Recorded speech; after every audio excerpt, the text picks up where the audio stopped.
My son called me the night before Thanksgiving to tell me I wasn't welcome at dinner. The dinner I had already bought groceries for. 43 years I'd been making that meal. The same cast-iron Dutch oven, the same cornbread stuffing my mother taught me, the same kitchen where I'd fed that boy through chicken pox and broken hearts and the night his father left. And now, at 63 years old, standing in my own pantry, holding a 14-pound turkey I'd driven 40 minutes to pick up, I listened to my son tell me his wife's family was coming, and there just wasn't room. There wasn't room, I said. I see. Let me think on that. And I hung up. Then I walked to the filing cabinet in my home office, the one with the blue label on the drawer that says Property, and I pulled out a folder. Because I am a woman who keeps her paperwork. 40 years of running a bookkeeping practice will do that to you. You learn that feelings fade and documents don't. The folder had one item in it, the deed to the house my son and his wife were having Thanksgiving dinner in. My house. The one I'd been letting them live in for 2 years, rent-free, while they got on their feet. I sat down at my kitchen table with my reading glasses, and I read it through once, carefully, the way I do everything. Then I picked up the phone and I called my attorney. I want to tell you this story from the beginning, because the end won't make sense without it. And because I've spent a long time being ashamed of how long I let it go on, and I'm done being ashamed.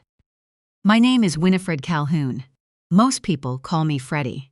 I'm 63, recently retired, and I spent 4 decades building a small accounting firm in Central Ohio. Calhoun Bookkeeping, 12 employees at our peak, serving independent businesses and nonprofits across 3 counties. I started it in my dining room when my son Nate was 7 years old and his father had just decided that a family wasn't what he wanted after all. I started it with a second-hand adding machine, a box of manila folders, and the absolute certainty that no one was coming to save us, so I'd better figure it out myself. I did figure it out. It wasn't glamorous. Accounting never is. But it was honest and it was mine, and it paid for Nate's braces and his college, and the house I bought outright in 2019 when I sold the practice. A 3-bedroom craftsman in Westerville with a proper yard and a porch I always meant to sit on more. I bought it cash. The only debt I've carried since 1987 is a feeling that I probably worked too much when Nate was small. But I showed up. Every game, every concert, every teacher conference. I showed up in my work clothes sometimes, briefcase in the car, but I showed up. Nate is a good person, basically. I need you to hold on to that while I tell you the rest, because the rest is going to make you angrier at him than he deserves, and he's still my son. He met his wife, Courtney, 6 years ago. She's from a family in Columbus, old Columbus, the kind of family that belongs to the right clubs and has their name on a building at the university. Her father, Don, is the sort of man who pronounces Harvard in a way that lets you know he went there.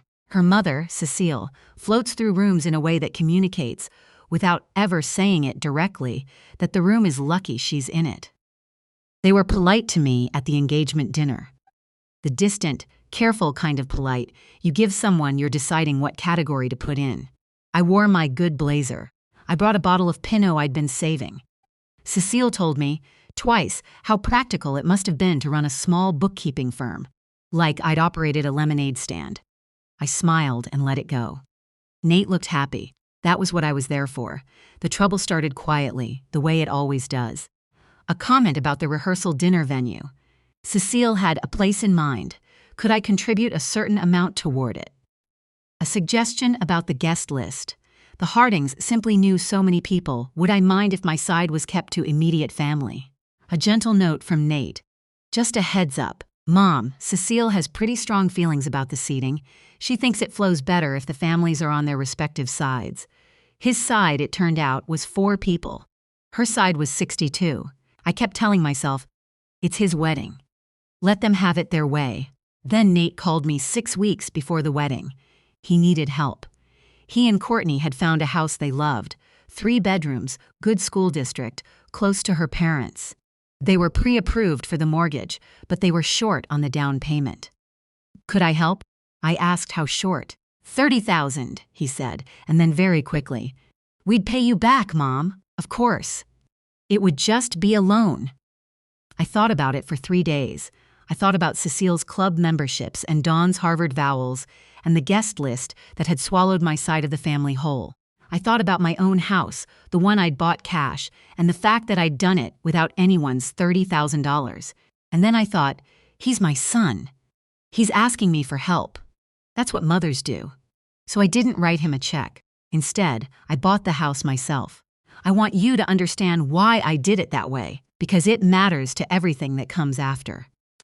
I bought it because $30,000 handed to a couple in the middle of a mortgage is $30,000 I'd never see again, whatever they said about paying it back.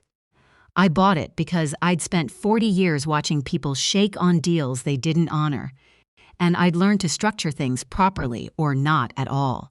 And if I'm being completely honest, I bought it because something in me, some quiet, careful, 40-year accountant's instinct, said that things were not quite right with the Hardings.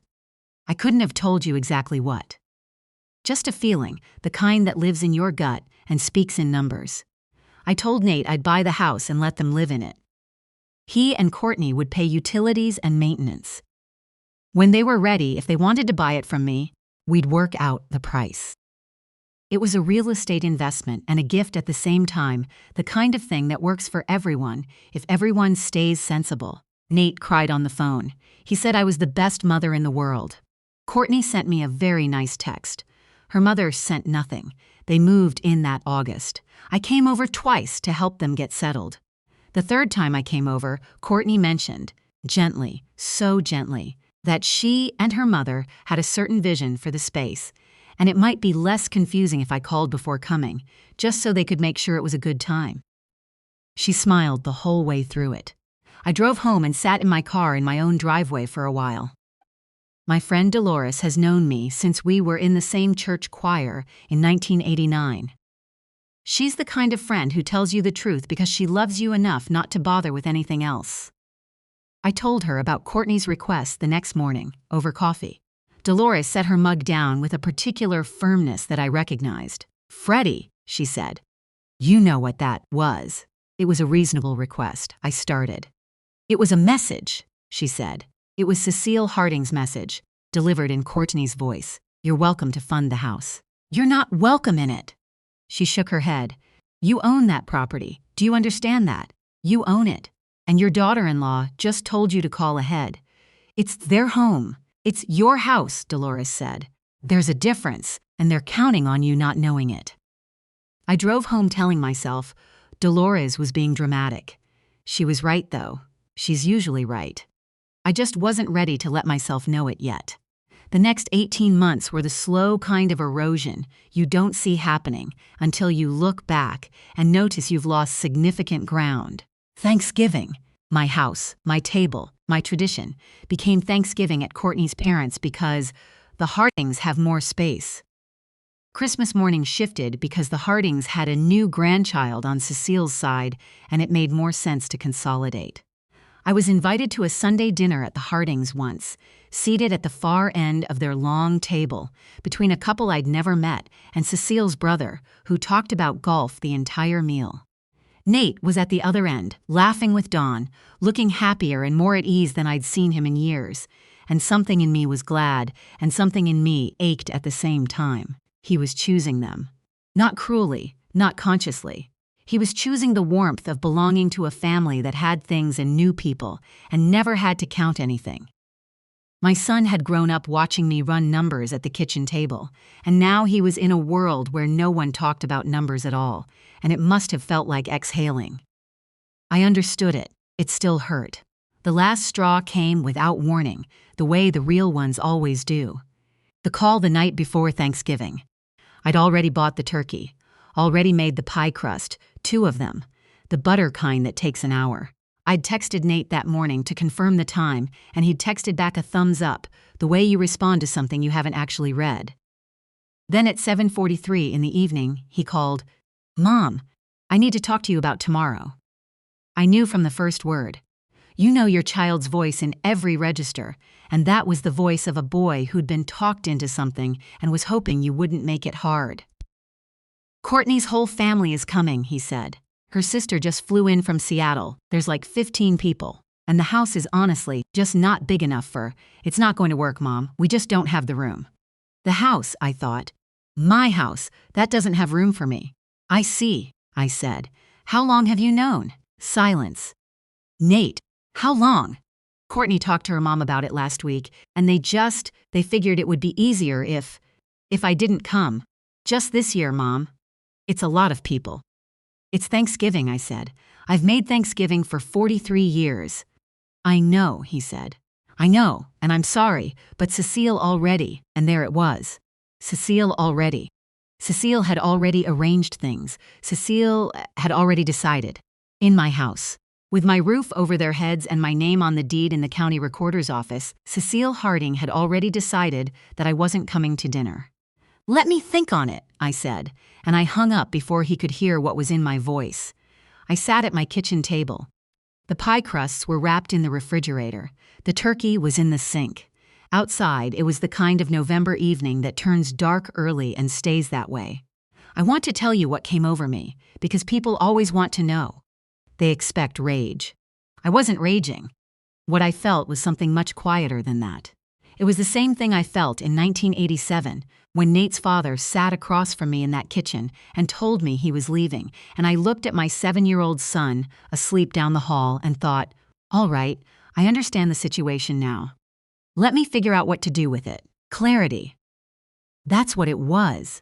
After 18 months of fog, sudden clarity. I got up and I went to the filing cabinet. I took out the folder. I read the deed once, though I could have told you every line without looking. Then I called my attorney, a woman named Patricia Wells, who's handled my business affairs for 20 years and who once told me that the best clients are the ones who read every document before they sign it. I had this one. My name, my signature, my property. Patricia answered on the second ring. Freddie, she said, it's 8 o'clock. I know, I said. I need to ask you something, and I need to ask it tonight before I lose my nerve. I told her everything, not just the phone call. All 18 months of it, compressed into about 4 minutes, the way you compress things when you've finally decided to stop carrying them alone. Patricia was quiet for a moment after I finished.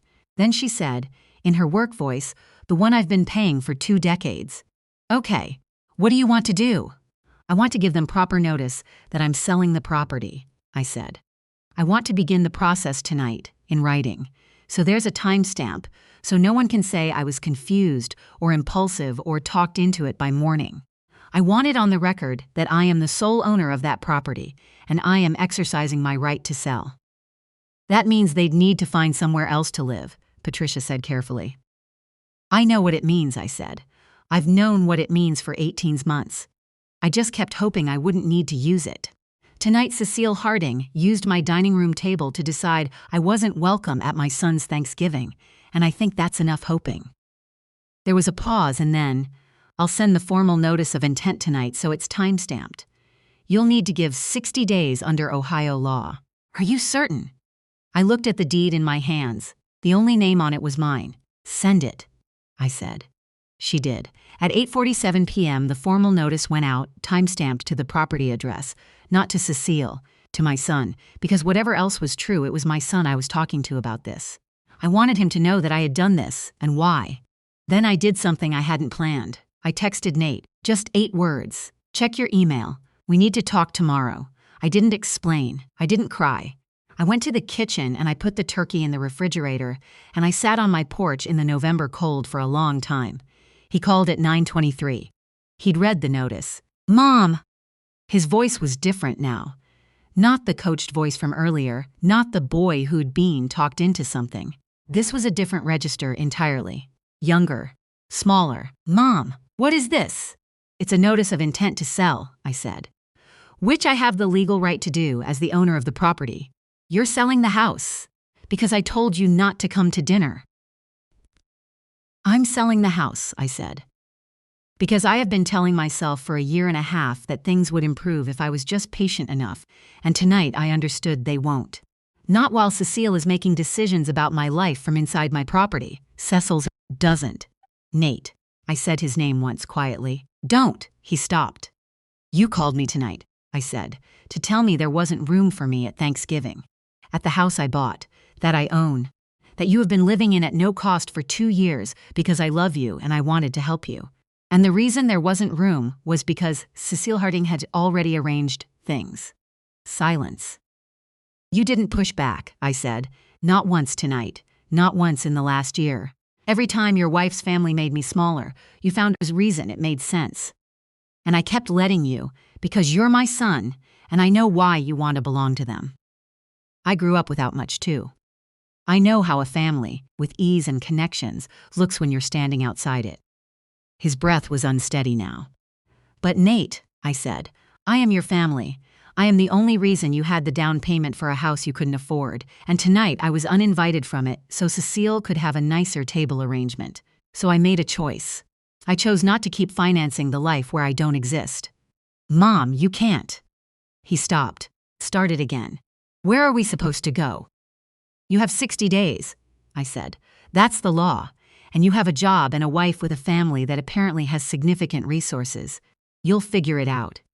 He said I was punishing him. He said I was overreacting. He said the words that people say when they've been comfortable with something for a long time and the floor has just shifted. Then, somewhere in the middle of it, his voice broke in a way that wasn't coached at all, and he said, I know I should have said something about the dinner, about all of it. I knew it wasn't right. I know you knew, I said. That's the part that's hard to forgive, sweetheart. Not that you let it happen, but that you watched it happen and kept finding ways to make it acceptable. He didn't answer. Go to sleep, I said. We'll talk when you've had time to think.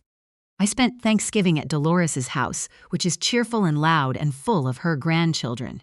I ate 2 plates of food and won 4 hands of gin rummy and was in bed by 10. It was the best Thanksgiving I'd had in 3 years. What happened on the Harding side of things in the days that followed was explained to me later by my son, and I believe him because he had no reason to flatter anyone. Cecile, apparently, was not pleased. She called the notice harassment. She told Courtney that I was a difficult, unstable woman who had always resented their family, and that this was proof of it. She called Don's attorney to ask if I could actually do this. The attorney confirmed that yes, as the sole owner of a property with a month-to-month occupancy arrangement, I absolutely could. Cecile told Don this was outrageous. Don, who had spent enough years as an attorney himself to know when a legal position is solid, went quiet in a way that apparently communicated a great deal. Courtney called me 4 days after Thanksgiving. I let it go to voicemail because I was with a client. I do occasional consulting now, retired or not, and some calls you return on your own schedule. Her voicemail was more careful than I expected. No clause, no outrage. Just Courtney's voice, a little strained, asking if we could talk. I called her back that evening. I want to understand, she said. I know you're upset about Thanksgiving. But selling the house feels... Courtney, I said, I'm going to tell you something, and I'd like you to hear it before you finish that sentence. She went quiet. I don't believe you're a bad person, I said. I've never thought that. I think you fell in love with my son, and you also love your family, and when those 2 things pulled in different directions, you did what felt safer. That's human. I understand it. I paused. But your mother made a decision about my Thanksgiving in my house, and your husband delivered the message, and nobody in that sequence asked whether that was right. They just assumed I'd absorb it, the way I'd been absorbing things for 18 months. She was quiet for a long time, long enough that I wondered if she'd put the phone down. Then she said, She does that. Make decisions. I don't always. She stopped. I don't always push back the way I should, even with her. It was the most honest thing she'd ever said to me. I know, I said. I watched it happen to you too. That was the first real conversation Courtney and I ever had. It lasted 40 minutes. I won't share all of it because some of it was hers to keep. But I will tell you that somewhere in the middle of it, she said, I never thought about it as your house. I thought of it as our home. And I said, I know. That's what I'm trying to explain to you. Cecile came to my house 2 weeks later, unannounced, which is a choice people make when they think their arrival is the point. I let her in because I was raised to let people in and because I wanted to look at her across my own kitchen table and be very clear. She was polished, as always, composed. She sat down like she was doing me a favor and told me, in the voice she must use in board meetings, that she understood I was hurt and that feelings were valid and that surely there was a way to resolve this that didn't involve disrupting her daughter's living situation 2 months before the holidays. "What did you have in mind?" I asked. She had in mind, it turned out, that I would rescind the notice, that Nate and Courtney would continue as before, that we would all move forward with a better understanding. She'd be happy to include me in future holiday planning, she said. I could host Christmas Eve if I liked. A small gathering. I let her finish. "Cecil," I said, "let me make sure I have this right. You'd like me to continue to let your daughter live in my property, and in exchange, you'd permit me to host a small gathering." She blinked. "I'm going to ask you something," I said, "and I want you to answer honestly. Not for my sake, for yours." I folded my hands on the table. "Did it ever occur to you, in the last 2 years, to wonder whose name was on the deed to that house?" She looked at me. "I read every document I sign," I said. "I've been doing it since 1982, when I signed my first business lease and discovered the landlord had added a clause in the last paragraph. Reading the fine print is why I have anything at all. I bought that house as an investment and a gift, and I structured it so that I retained all rights, because in 40 years of watching people shake hands on things, I've learned that good intentions don't override bad paperwork." I paused. "You made decisions in that house for 18 months without ever asking what my name was on. That's the only reason we're sitting here." She said I was being vindictive. She said I was punishing her daughter for a misunderstanding. She said I obviously had issues with their family that went back a long time. "I don't have issues with your family," I said. "I have clarity about my property rights. Those aren't the same thing." Then she said the quiet part. "We have done a great deal for your son, Winifred. We've brought him into our circle, given him a social foundation he simply didn't have before. The least you could do is support their life rather than threaten it." I looked at her for a moment without saying anything. Then I opened the folder on the table. I'd brought it from the filing cabinet before she arrived because I am an accountant and I know how meetings go, and I slid the deed across to her. "Read the signature line," I said.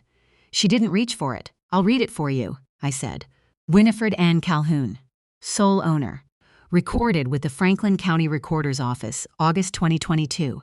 I pulled it back. Your social foundation is lovely. But my name is on the house, and you spent 2 years making decisions in it without knowing that. That's not vindictiveness. That's just the part you missed." She stood up to leave. At the door, she turned and said that I would regret this, that I was damaging my relationship with my son, that my choices had consequences. "So do yours," I said. "You made one when you planned Thanksgiving without calling me." She left. Now here is the part of the story I have to tell carefully, because it's the part I'm most proud of and most tender about at the same time. Nate came over the next Saturday. Alone. No Courtney, no preparation, no script. Just my son, in my kitchen, looking like he hadn't slept well in 2 weeks, which he probably hadn't. He sat down at my table, the same table where I'd helped him with algebra in the 3rd grade, the same table where I'd told him his father wasn't coming back, the same table I've had since 1994, and he looked at his hands for a long time. "I've been trying to figure out," he said finally, "when I started doing to you what I hated watching Courtney's family do to her." I didn't say anything. "She has this thing," he said, "where she'll tell me later that she knew something was wrong. A comment her mother made, a plan that got made without her, and she just let it go because the confrontation wasn't worth it. And I'm always the one who says, 'Why didn't you say something? You should have spoken up.'" He looked at me, and the whole time I was doing the exact same thing. "To you, I told myself you could handle it, that you were strong enough that it didn't matter." "I am strong enough," I said. "That's not the same as it not mattering." He put his face in his hands. "I told you I could come to dinner," he said. "And then I called you the night before and told you there wasn't room. in a house you own, because my mother-in-law had already planned it that way. And I was going to let you just absorb it, like you've been absorbing everything." His voice broke somewhere in the middle. "Mom, I'm so sorry. I want to tell you I was graceful about it. I want to tell you I had a wise and measured response ready." "I didn't," I cried. "We both did, there, at the kitchen table that's been in the same spot for 30 years. And it was the ugly kind, the kind that comes out when something has been held in too long. When we were done, I made coffee. That's what we do in this family. I'm not pulling the notice to punish you," I said, when we'd both had some. "I need you to understand that." "I know," he said. "I'm pulling it because the arrangement stopped working," I said. "Because a living situation only functions if the people in it understand who they're in it with. Your mother-in-law ran that house like it was hers. That's not something I can correct with a conversation. The structure has to change." He nodded slowly. "But I want to tell you what I'm going to do with the money," I said, "because it matters." He looked up. I told him I'd sell the house, and once it's sold, I'd give him half the equity in it. His share of the 2 years' appreciation on a property I'd bought cash. Not $30,000. More than that now, because markets had been kind and I'd bought well. His to put in savings, his to use for a real down payment on a home he and Courtney chose together, not one I provided. His, clean. No deed in my name. No landlord who was also his mother, a real start. He was quiet for a long time. "You don't have to do that," he said. "I know I don't," I said. "I want to." There's a difference. When someone gives you something and you receive it and see them, that's a gift. What we had before was starting to be something else. I don't want to give you something else. I want to give you a real one. He wiped his eyes with the back of his hand, exactly the way he did when he was 9 years old. "What about Cecile?" he said. "That's Courtney's business," I said, "and yours. But I'll tell you something I learned a long time ago, running my own shop. The people who want your resources and resent your presence are never going to change while the resources keep flowing. Something has to shift before anything shifts." He sat with that. "Courtney and I talked," he said, "after her mom came here, for a long time." A pause. "She's trying to see it. It's hard for her, because her mother isn't wrong about everything, and she loves her. But I think she's trying. That's all any of us can do," I said. The house sold in the spring. Quickly, because it was priced well, and I know how to price things. Cecile did not comment on the sale, publicly or to me. Dawn sent me a brief, professional email acknowledging the transaction. Nate and Courtney found an apartment in a neighborhood they both liked, reasonable rent, their own lease in their own names. They're saving now, actually saving. Nate came to my house for Thanksgiving this year. So did Courtney. Cecile and Dawn were invited to Courtney's sisters in Columbus, which suited everyone reasonably well. We had a small table. Me, my son, his wife, Dolores, and her husband, who've been my Thanksgiving constants since the church choir days. The turkey was 14 pounds. The stuffing was my mother's recipe. Nobody discussed property rights. After dinner, Courtney helped me with the dishes. We stood at the sink together, and she said, almost quietly, as if she were saying it mostly to herself, "I want you to know I'm glad you didn't just let it go." I handed her a dish to dry. "I almost did," I said. "About a dozen times. What stopped you?" I thought about the filing cabinet, the blue labeled drawer, the deed with my name on it, the 40 years of signed paperwork and read contracts, and the understanding that nobody hands you the benefit of the doubt, so you keep it in writing. The same thing that started the business, I said, knowing that if I didn't figure it out, nobody was going to figure it out for me. She nodded, and I think she understood it, or was starting to. I've been asked since all this whether I regret how hard it landed, whether I could have just talked it through, chosen a softer path, kept the peace. Maybe, but peace and quiet aren't the same thing. I'd had plenty of quiet.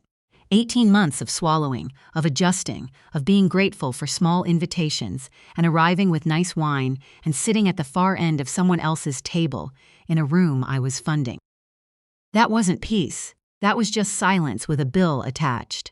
My mother used to say, "Don't confuse being easy to deal with for being strong. Easy to deal with is something you do for other people. Strong is something you do for yourself, so you have something left to give. I have something left to give. I gave it to my son in the spring, in the form of a check that had his name on it and no strings attached. And I watched him deposit it with his wife standing next to him, both of them holding something that was actually theirs. That's the kind of giving I know how to do. Open hand, visible face, gift and giver in the same room. My filing cabinet still has the blue label on the drawer. There's nothing in the proprietary folder now, but the closed sale documents and a note I wrote to myself on a yellow legal pad the night after Cecile came to my house. It says, "You read every contract before you sign it. Don't forget that the same principle applies to love. Know what you're agreeing to. Know where the door is." I still know where the door is. I just don't need to use it anymore.